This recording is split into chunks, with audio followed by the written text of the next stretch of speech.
T Vasudevan നായർക്ക് ദേശീയ പുരസ്കാരം തിരക്കഥയ്ക്കുള്ള ദേശീയ പുരസ്കാരം ലഭിച്ചത് അദ്ദേഹത്തിലൂടെയാണ്. ഓരോ മേഖലയിലും തന്റെ കഴിവ് തെളിയിക്കുകയായിരുന്നു. ഈ സംവിധാന രംഗത്തെ കാര്യം പറയുകയാണെങ്കിൽ നിർമ്മാല്യത്തിന് ദേശീയ പുരസ്കാരം രാഷ്ട്രപതിയുടെ സ്വർണ്ണ മെഡൽ 1973 നിർമ്മാല്യത്തിന് മികച്ച ചിത്രത്തിനുള്ള ദേശീയ പുരസ്കാരം ലഭിക്കുന്നത്. തിരക്കഥയ്ക്ക് 1989, 91, 92, 94 പുരസ്കാരം ദേശീയ പുരസ്കാരം നേടിയിട്ടുണ്ട്.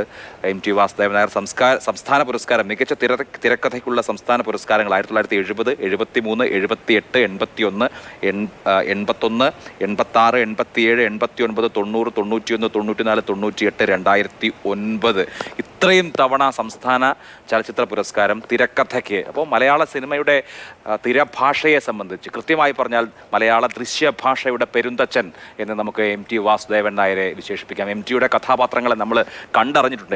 ടി കഥാപാത്രങ്ങളുടെ ഓരോ വാചകങ്ങളും എനിക്ക് തോന്നുന്നു നമ്മുടെ ഹൃദയത്തിൽ കൊളുത്തിപ്പോയിട്ടുണ്ട്. തീർച്ചയായിട്ടും ഈ സിനിമകളുടെ തിരക്കഥ അതൊരു നട്ടല് പോലെയാണെന്ന് പറയും അഭിലാഷേ.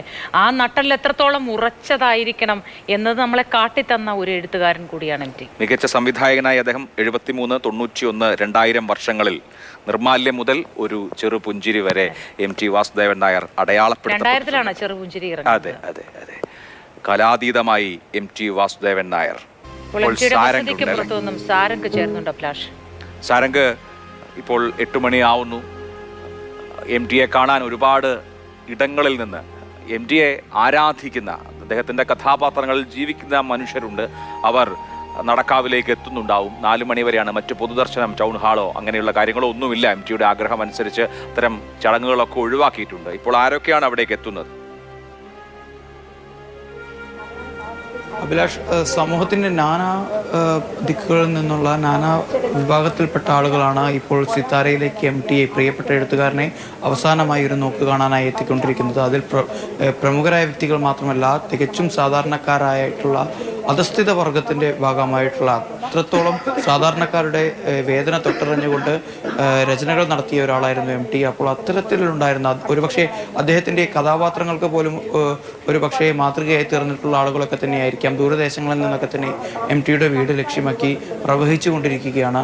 വലിയ തോതിലുള്ള ഒരു ജനപ്രവാഹം തന്നെയാണ് ഇപ്പോൾ ഈ നേരം പുലർന്നു വരുന്നേ ഉള്ളൂ. ഇപ്പോൾ തന്നെ ഇവിടെ ഈ ഒരു പ്രദേശത്ത് നമുക്ക് കാണാൻ സാധിക്കുന്നത്. ഇനിയും ഒട്ടനേകം ആളുകൾ എത്താനുണ്ട്. കാരണം ഇന്ന് വൈകിട്ട് 4 മണി വരെ അദ്ദേഹത്തിൻ്റെ വീട്ടിൽ പൊതുദർശനം നടക്കും. അതിനുശേഷം നേരത്തെ അഭിലാഷ് സൂചിപ്പിച്ചതുപോലെ തന്നെ അദ്ദേഹത്തിൻ്റെ ഒരു അഭിലാഷം തന്നെയായിരുന്നു. കാരണം ഇത്തരത്തിൽ ഒരു വലിയ തോതിലുള്ള ഒരു അന്ത്യയാത്ര തനിക്ക് വേണ്ടതില്ല, അതുപോലെ ഒരു പൊതുദർശനം വേണ്ട എന്നുള്ള കാര്യത്തിലേക്ക് തന്നെ അദ്ദേഹം കൃത്യമായ കാർക്കശ്യത്തോടു കൂടി തന്നെ പറഞ്ഞിരുന്നു.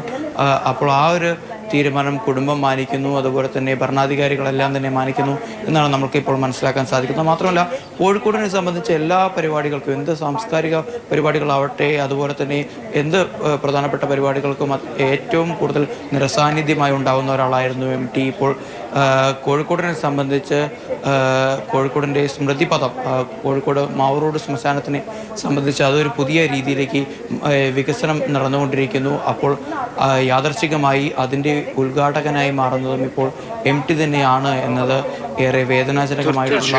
കോഴിക്കോട് വിട നൽകുകയാണ്. കോഴിക്കോടുകാരുടെ ഇതുവരെയുള്ള ഏറ്റവും വലിയ അഹങ്കാരവും അഭിമാനവും ടി താമസിക്കുന്ന നഗരത്തിലാണ് ഞാനും താമസിക്കുന്നത് എന്നുള്ളതായിരുന്നു. കോഴിക്കോട്, പാലക്കാട് കൂടല്ലൂരിലാണ് ടി വാസുദേവൻ നായർ ജനിച്ചത്. ടിക്ക് കൂടല്ലൂരും മലമൽക്കാവും ഒക്കെ കഴിഞ്ഞ് അദ്ദേഹത്തിന്റെ ഗൃഹം 1957 മാതൃഭൂമിയിൽ ജോയിൻ ചെയ്യുന്നത് മുതൽ കോഴിക്കോടാണ് ടി വാസുദേവൻ നായരുടെ തട്ടകം. അപ്പോൾ ഒരു കോഴിക്കോടുകാരനെ സംബന്ധിച്ച് ഞാനും ടിയും ഒരേ നഗരത്തിലാണ് താമസിക്കുന്നത് എന്ന് അഭിമാനിക്കാൻ കഴിയുമായിരുന്നു. കോഴിക്കോടിനെ സാക്ഷിയാക്കി ടി വാസുദേവൻ നായർ മടങ്ങുകയാണ്.